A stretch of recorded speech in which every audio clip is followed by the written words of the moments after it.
Hermit Kingdom, kung tawagin po ang North Korea. Dahil sa loob ng mahabang panahon, ay namuhay ito ng mag-isa, malaya sa anumang impluensya ng mga dayuhan. Sa pambihirang pagkakataon, nakapag-cover ang GMA News sa North Korea noong 2007. Silipin ang buhay sa isang komunista at misteryosong bansa sa balitang hatid ni Leigh Alves. Exclusive.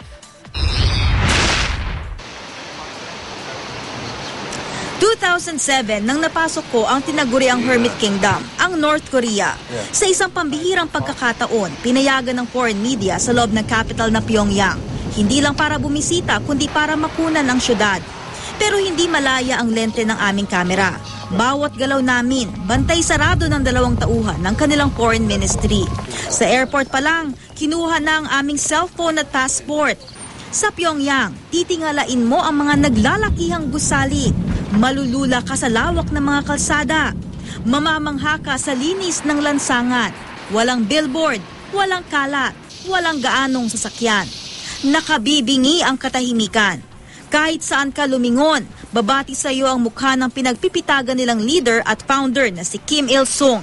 At ang anak nitong si Kim Jong-il na nooy supreme leader ng bansa at ama ng ngayon leader ng North Korea na si Kim Jong-un. Bakas ang pagiging isang komunistang bansa.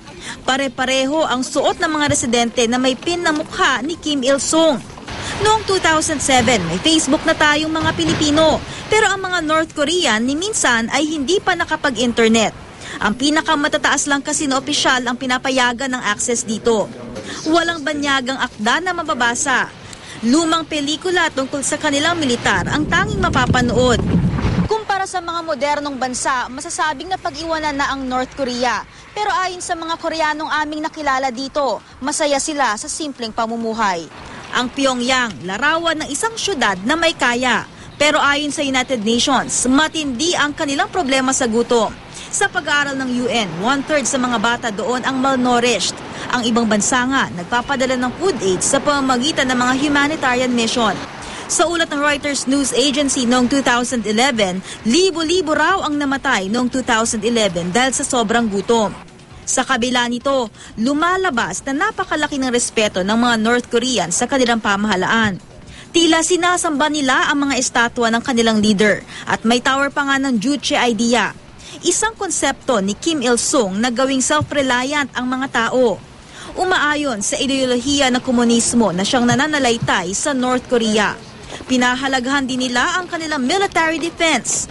Itinuturing nilang tropeyo ang USS Pueblo, ang anilay spy ship ng Amerika na nahuli ng Korean Army noong 1968. Ang kanilang nuclear program na binabantayan ng international community ang siyang masusi nilang pinagtutuunan. Anong oras man daw na magkagyera, handa sila. 2 araw lang akong nanatili sa North Korea noon. Kulang para malibot ang buong Pyongyang na kung tutuusin ay silip lamang sa isang bansang nananatiling nakakubli sa misteryo. Leigh Alves, GMA News.